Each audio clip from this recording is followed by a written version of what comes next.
Hi guys, welcome back to my channel. It's me again, and today we're going to do luxury hot topics and a Q&A. I'm really excited about today's video because we have a lot of hot topics to talk about. Some of you can be annoyed at me, some of you get mad at me when I share my opinion. Guys, I'm allowed to have my opinion, okay? You don't have to agree with me. I'm personally completely fine hearing your points of view. So I put a sticker on my Instagram. Salute to everyone who answered it. You left so many great questions. I said, like, what are some annoying things that luxury channels do? And a lot of you like responded with things that are really annoying that luxury YouTubers and influencers do. And then I said I would react to what you said. So let me just read some of these stickers out. I actually posted this on Instagram, but it was too good not to share with everyone here on YouTube. The Jackie Turner says, not say when they have bought from a reseller. Okay, let's talk about this because I think this is such a hot topic as well. Like, I agree with you when people don't say they've purchased from a reseller. I personally agree 100%. And I find it quite annoying. If I'm being completely blunt, I do find it really, really annoying. But I think the problem is, like, I actually know why they don't say it. So basically on YouTube, because I always do YouTube homework, if you write, for example, if someone does a Hermes unboxing, a bag I got from Fashion File, that video is going to get less views than, oh my god, Birkin or Kelly Hermes unboxing, like in the title, the way they write it in the title. When you write from Fashion File, from Vestia Collective in the title, people don't watch the video. So I think what some YouTubers and some influencers do is they just opt not to say that they got it from a reseller, and they keep it quite cagey and opt not to say. Salute to the influencers who are public about the fact they buy it resell and they have no problem going to a reseller, you know, to buy a bag, or whether it's a big H bag or a big C bag. But a lot of influencers do not want to say that they have purchased at resell. I think particularly when it pertains to Hermes, people feel like there's more clout to be had from getting it from the boutique, and trust me, I totally understand. There is this kind of clout that you get from getting it at the boutique. I know some of you hate that, but let's just be plain. That is one reason why many people would prefer to shop in the boutique. But yeah, you're right. Like, when people don't say that they got it from a reseller, it is annoying. Whether it's a Chanel or Hermes unboxing, you should really be saying that, like, hey guys, you know, I bought this at resale, or hey guys, I got this from the boutique. So yeah, I agree with that. The next one is from Halska85. I'm bored of unboxings and no real convo about fashion. Okay, this is really interesting because I had also answered yours on my stories. I know what you're saying, but the thing is that, and I totally respect your point of view, but the thing is that unboxings and hauls are what drives channels. Like, I don't do them often. I do them every now and then. So I'll go months I haven't unboxed anything, and then I will, you know, suddenly show things. And for me, it's sporadic, and it's meant to be that way because that's the way I live my lifestyle. January, shopped and bought things. You know, we just finished this house, which is our forever home. I showed you guys the pool. By the way, I have my luxury car video of the new cars that we bought, well, the new car that we bought and we have. So it's going to be a really cool video. It's going to be like a Range Rover comparison video because we have 2 Range Rovers now. I'm super excited about that video. Please, please, please watch that video, and I will tell you how much the car cost, including taxes and everything. But like, when it pertains to like unboxings and no real convo about fashion, those are not the videos that drive subscriptions and views. If your channel doesn't get views, your channel's dead on YouTube. To be completely blunt, you have to get views on your videos that are relative to the subscriber count that you have. So for example, for me, I really need to be getting 1,000 views after 24 hours, like for my channel, because I have like 3,800 subscribers. I need about 1,000 of you to be watching my videos in the first 24 hours for my videos to maintain their place in the algorithm. So you have to maintain your spot in the algo. It's kind of like everyone has their spot. All luxury YouTube channels have their spot in the YouTube algorithm. And if you don't put numbers on the scoreboard, you will lose your spot, as it were. And unboxings and hauls are really the videos that people want to watch. I do my dragging videos, those do well. We talk about the big H game, we talk about big C, my preview videos do well. I know the videos that do well for me, and I really don't show that much compared to other people. But if you show a lot, like you're going to get so many followers like much faster than a channel that doesn't. I'm happy to grow slowly and quietly because that is maintainable for me, because I have other things that I do, and I want to be able to maintain the growth of this channel in a slow, quiet fashion. And I think it suits me just fine. So I love talking about the business of fashion. I love talking about commercial strategies, shenanigans, the behind the scenes stuff, but not that many people are interested, to be honest, watching those videos, but I totally know what you mean. Teddy the Tiny Terrier said, the still images for their videos and clickbait titles. Okay, let's talk about this because this is a good one. So again, I hate to seem like I'm defending like all YouTubers and influencers here, particularly because I know that this is a fair critique, and I think this is fair and I agree. But the problem is, for example, the problem is with the thumbnail on YouTube is like the only chance you have to convince someone to watch your video. TikTok automatically plays people's vids on the For You page or the following tab. Like the video will automatically play, right?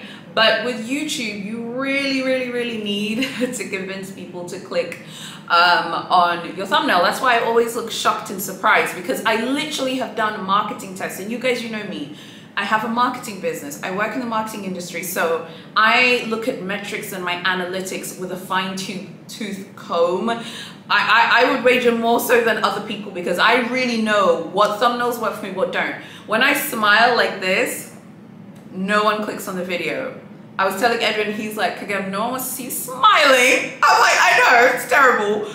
But when I'm like, oh my God, you guys, then people click on the video. So with the still images, I can't really fault YouTubers for that, because it's literally baked into the algorithm. There's like nothing that you can do. Because it's baked into the algorithm, you don't really have a choice. You have to do those like annoying still images that everyone hates. We hate them too, trust me. I hate those thumbnails more than anyone. It's become like a running joke with me and Edwin. I send him my thumbnails before I do it. It's like a good luck ritual, and I swear, when I send him the thumbnail, not for him to look over, I just send him the picture I'm gonna use in the thumbnail. I swear when he says it's a good, like, shocked photo, the video does well. And if I don't send it to him, I've noticed my videos don't do well. He's like, stop playing with me. You better send me that picture. So I know what you mean. With clickbait though, I agree with you. So in my response on Instagram, I alluded to an influencer, a very famous influencer YouTuber. She's not a luxury channel, so don't panic. I'm not subtweeting anyone. I watch her videos from time to time, but I'm not subscribed. She has almost 1 million subscribers on YouTube. She posts a lot of clickbait. One of her videos was recommended to me the other day. I normally only watch her luxury unboxings. I don't watch her lifestyle videos. Remember I told you I don't watch vlogs. I'm not a vlog person, but if I make a vlog, you have to watch it. Ha, no, I'm kidding. And she was literally lit up in the comments, honey, okay? Because if that was me reading those comments, I would have deactivated my YouTube profile. I would have been like, oh, please, you're not gonna check me in my comments, okay? She got dragged, honey, like she got dragged the way Big H gets dragged in my dragging videos. So people were complaining about the clickbait in her videos and saying, look, why do you always use this clickbait? It's super annoying. Please stop doing it. She has to do clickbait because the YouTube algorithm is constantly changing. So the only way to really like circumvent the YouTube algorithmic changes is to have really clickbaity titles, because there's so many things constantly changing, like recommendations. For example, right now, for like luxury channels and lifestyle channels, search doesn't work anymore. You have to get your videos recommended in on the home page and on the videos that come up on the right hand side of the screen, or if you're on the desktop, or below the video if you're on your phone, because the algorithm changes so much. So she uses a lot of clickbait. She was lit on Haya, boo-boo, okay, in those comments. I was like, listen, I can't with you guys. You guys are going in on her. And again, I know you're gonna be like, oh, again, you're defending YouTubers again. But again, the algorithm is so harsh and brutal. And actually, once the channel becomes really big, the algorithm actually is tougher and tougher. It's harder and harder for your regular viewers to see your videos. So I get what you're saying, but the YouTube algorithm is hard work. So, you know, I empathize with the YouTubers, of course. NDS1123 says, I love this bag. 1 week later, why I sold it. Okay, my unpopular opinion about this is that people do this for views because it's like a really easy way to sustain your channel. If you constantly buy and resell bits for your channel, you're going to get a huge following really quick, because people love seeing, as I said, unboxings and hauls. But very few people can constantly buy stuff without having to resell, and people do that. I've made myself clear where I stand. I'm not interested in selling anything that I have, but that is something that people do. And the thing is that, like, everyone is allowed to change their mind. You know, you're a human being, you're allowed to change your mind. But it's so true. People buy something. I've noticed this with Chanel specifically. Someone will buy something and then resell it, like literally after a few weeks, and then try and be like, oh, it's a quality issue, it's a this, it's a that. It's not. You're just reselling it because you want to use that money to fund another purchase so you can film a video, make money from that video, and then it's like a vicious cycle. Honestly, I only really watch luxury channels that keep their purchases. I don't really watch people's pages if they're like, and by excessively selling, I don't think there's anything wrong with you selling a personal collection. I think everyone is entitled to do that. But I find it like when it's like almost like you said here, like almost every single week someone is like literally like, hey, I love this so much, and then why I'm selling it. You know, sometimes I feel like, and another thing is, I think some of those designer bags I sold videos, why I'm selling these bags, a lot of those are like feeler videos. Like, some channels want to like know if their audience is interested in buying it from them. I don't know if I agree with that, but it is what it is. The next one is from ChairBear0103. Unbox an item they say they love so much and is a forever piece, and sell it soon afterwards. Yeah, you're totally right. Exactly, same thing. It really is about getting those views, recouping the money from that particular item. Sometimes like an unboxing will do a lot of views, and the YouTuber will recoup all the money that they've spent actually purchasing the item. That happens as well. But I think the problem that we have here now is that the buying and reselling has become almost excessive. Like, there's some channels that just constantly buy and resell, buy and resell, buy and resell. So you don't even really get a sense for what is the YouTuber's personal style, if that makes sense, because they're just constantly reselling their collection. Fashionably Unemployed says, when they do annoying fake greetings like, hello. You just like, she wrote the greeting. I'm not gonna say the greeting because then you're gonna know who it is. Okay, they have to do greetings because greetings are like catchphrases. I have a catchphrase for my video, so you know it's me, because sometimes, like, some of you have told me that you don't even watch my videos, you listen to them when you're driving to work. I've gotten that feedback before, which I think is so cool. Like, you listen to it like it's a podcast. So sometimes, like, the greeting is there to remind you that it's me, like, hey guys, it's me, Kagam, you know, welcome back to my channel, whatever. That's not actually my greeting. I've just forgotten what my greeting is because I've been put on the spot with this question. But yeah, again, I have to defend the YouTubers here. I can't fault them for that because they want you to remember them, you know? So Steph says, saying a Chanel haul when it's a Chanel beauty.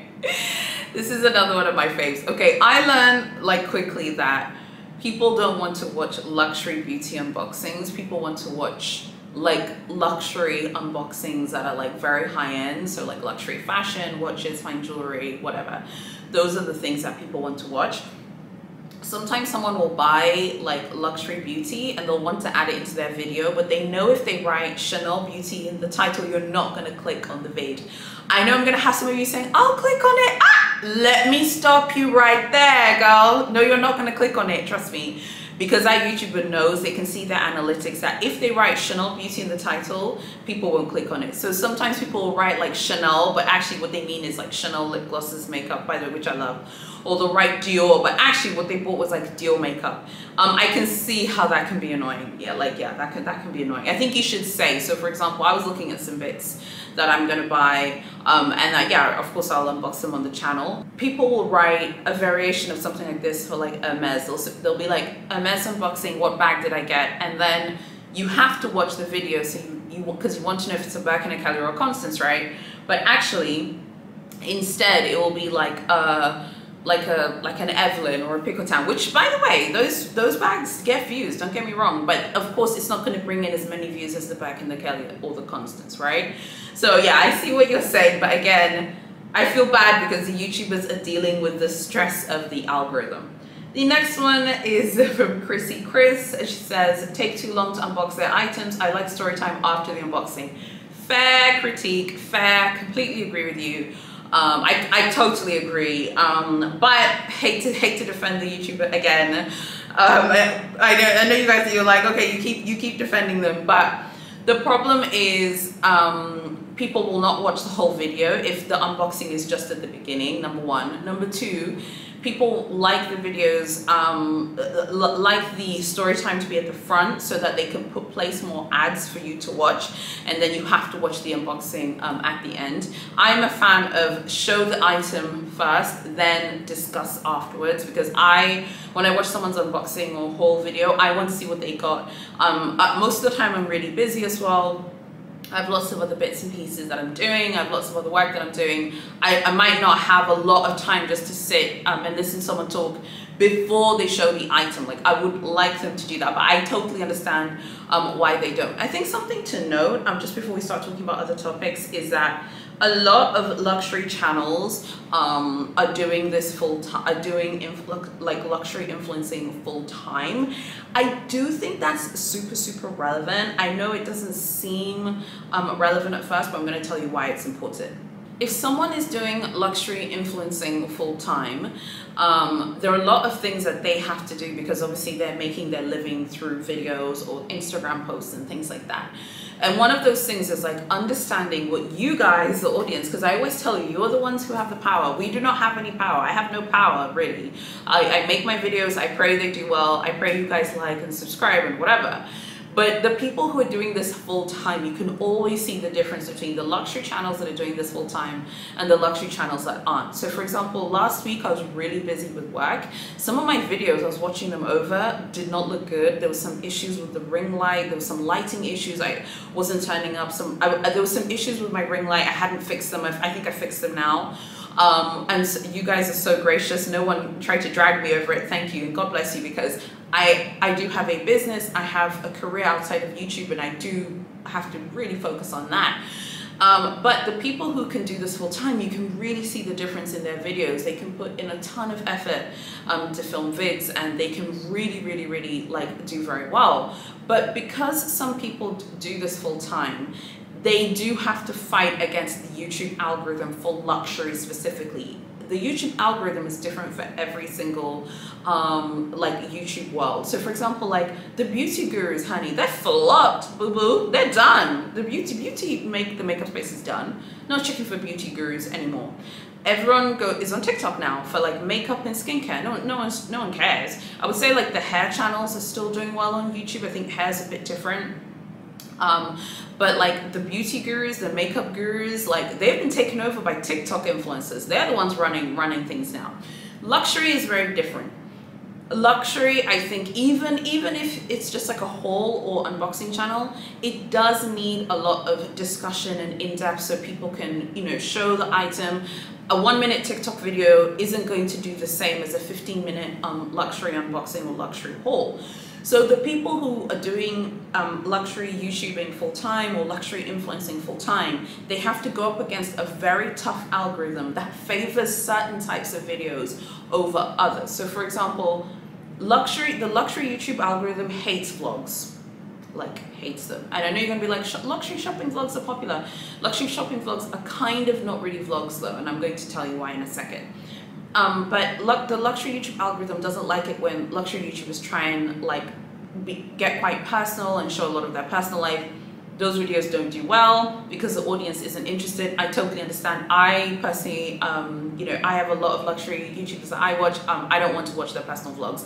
It's nothing against them personally. I think they're fantastic. I just don't watch people's vlogs. So my like preferences will be playing into that algorithm. Another thing is the fact that search is done now on YouTube, like for luxury channels. Like search doesn't work anymore. I work in marketing. I know how to do SEO. I do SEO for a lot of my clients. I'm very good at SEO, if I may say so myself, when I'm doing like it for clients, for websites. I know how to get organic traffic on a website. And even to like do it for myself on YouTube, it's so hard. I've spoken to other people who have channels and they have corroborated what I've said. Search is done, and you can tell search is done.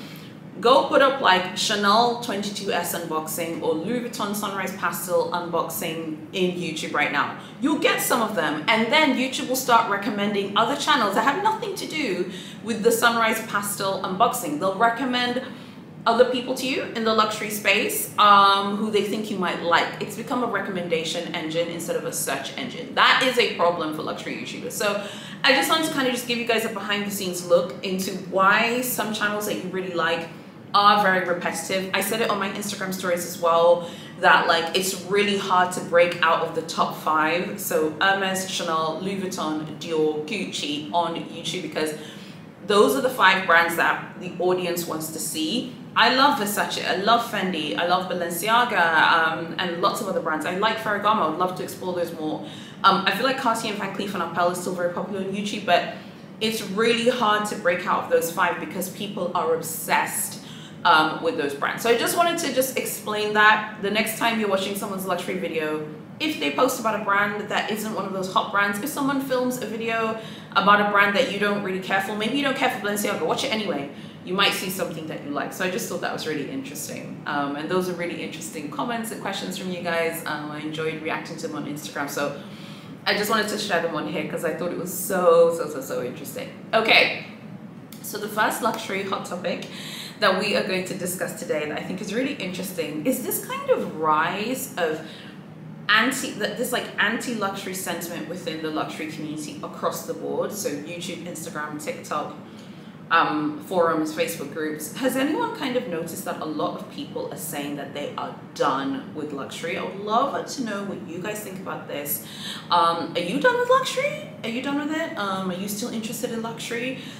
I don't know. I feel like I said to you guys a few weeks ago that I've had this thing called luxury fatigue, but I feel like my luxury fatigue is always cured because I have other interests that are not just luxury. Like I like many things. I don't care what anyone says, okay? I don't care. I love ASOS, I love Zara, I love Amazon, I love finding cheap and cheerful bits and pieces on Amazon. I love it. I love finding like a good deal in terms of shopping, and I also have like other interests and hobbies and things like that. But I'm interested in this kind of rise of anti-luxury within the luxury community. There are a lot of people who I follow and I watch who say that they're kind of done with luxury at the moment, they're done shopping.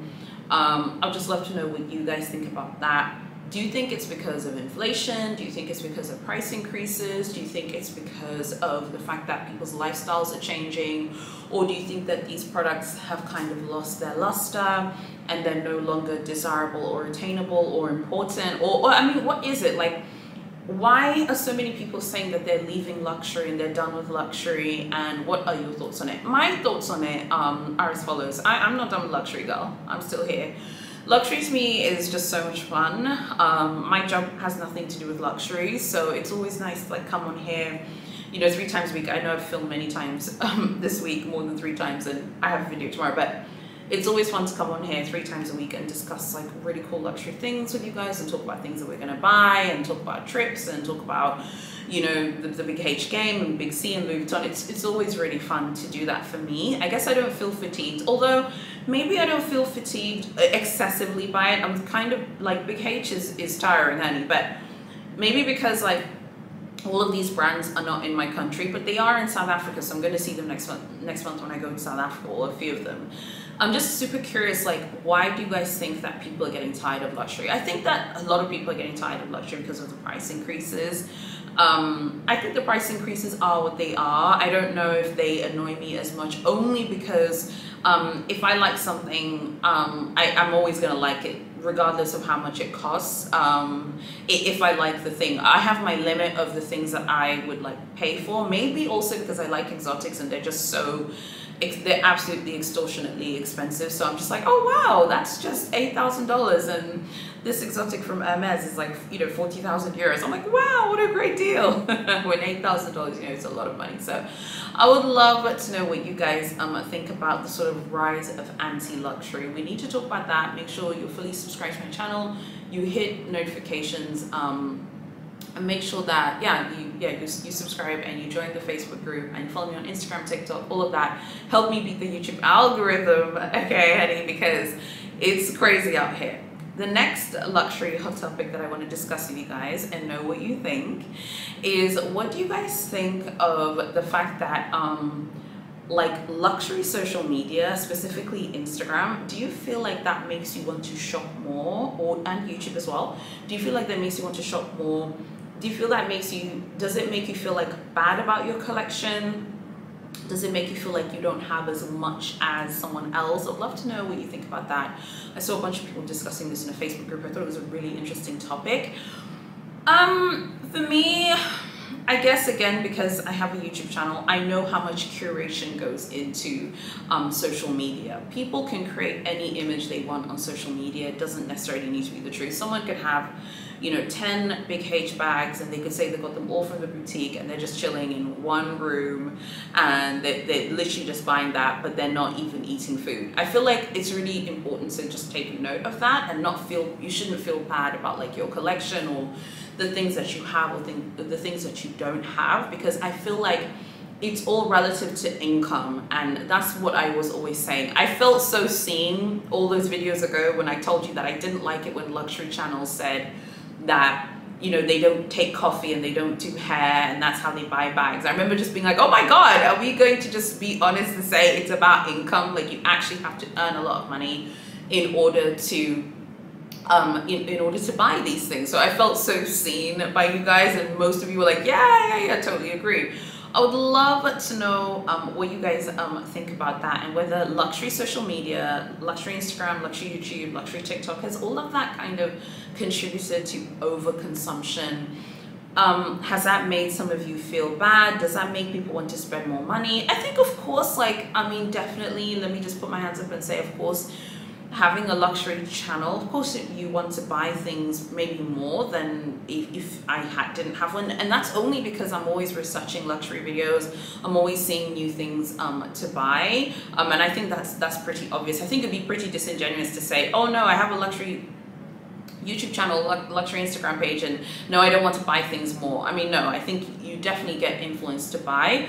But I don't think that anyone should feel bad about luxury social media, and I don't think that you should think that luxury social media is toxic, because so much curation and editing goes into creating an image. I think I didn't realize how much people edited themselves in forums and Facebook groups and Instagram until I really started learning about Big H. Big H is the brand that taught me that so many people are creating an image which isn't completely true. I had no issues coming on here and saying, hey guys, like, I went to try in January, I wasn't successful. Other people wouldn't have come and filmed the video because there's so much survivorship bias. I had no issue because for me it was just a blessing to be in Paris anyway. But that's why I just want to say, like, I hope those of you who you know, if you, like, for example, with me, I don't really follow anyone who has like a Big H Instagram page, because unless they talk about what they spent or the categories they shop in, or at the very least show your bait.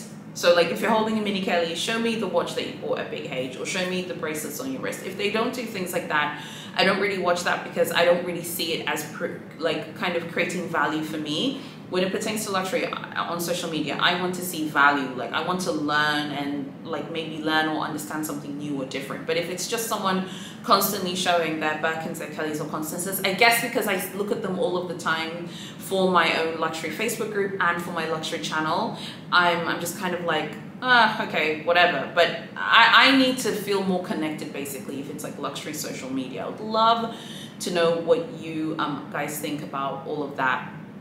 I was talking to my husband about the whole concept of luxury games.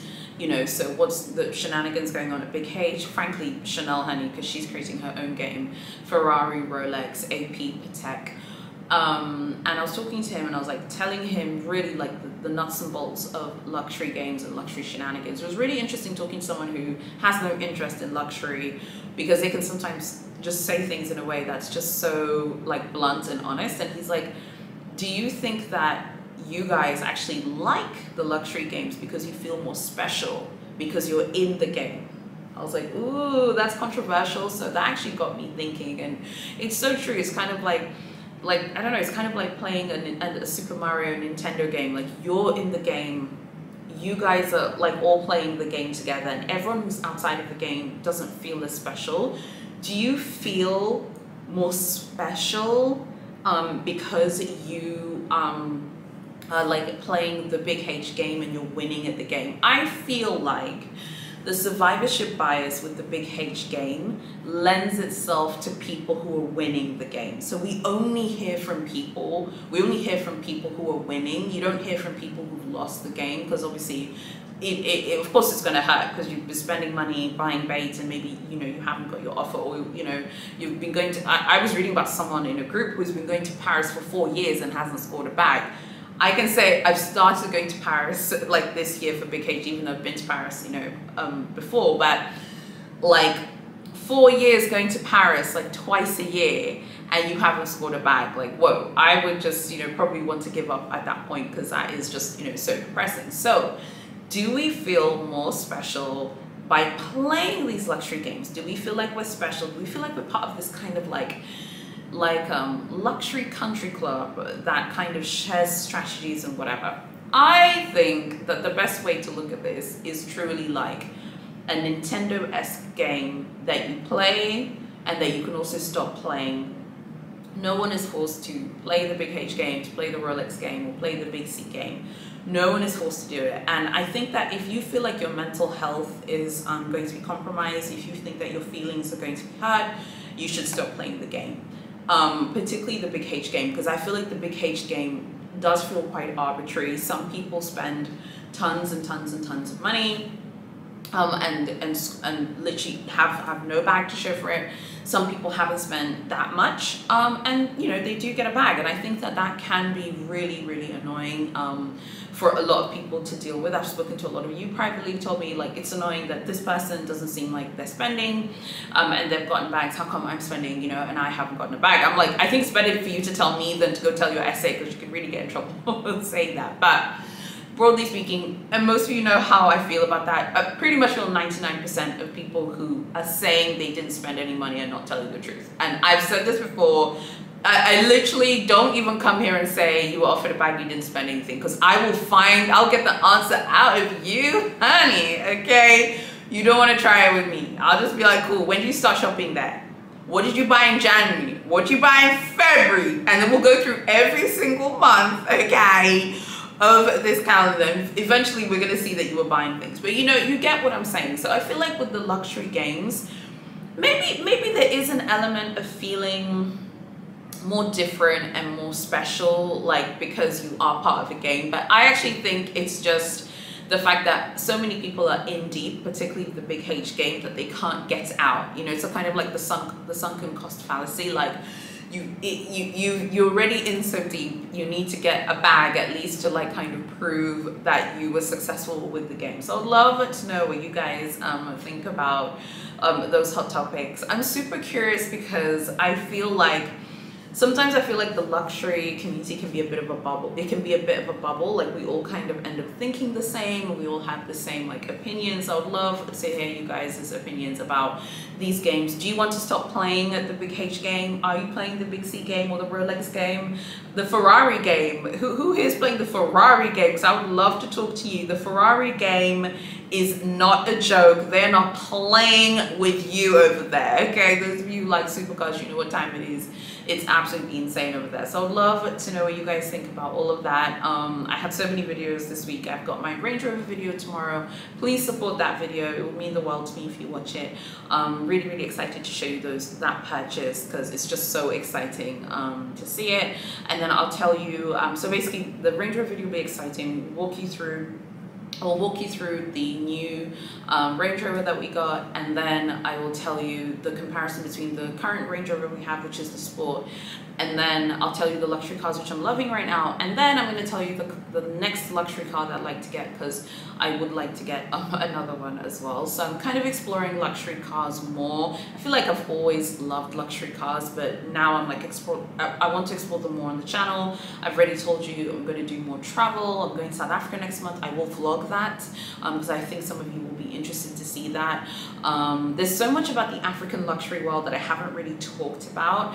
If you're interested in a video about the African luxury market and you'd like me to chat about it, let me know, because I feel like I haven't really talked about it. Louis Vuitton is in South Africa, Bulgari's in South Africa, Gucci's there, Ferragamo, Zegna, Versace, Burberry's there. There are lots of brands there, and they're doing big things. They're making things happen. So let me know if you would be interested to see like an African luxury video, because I feel like you guys would enjoy that as well. So you let me know. Okay, you guys, thank you so much for watching, and I'll see you guys tomorrow in my next video.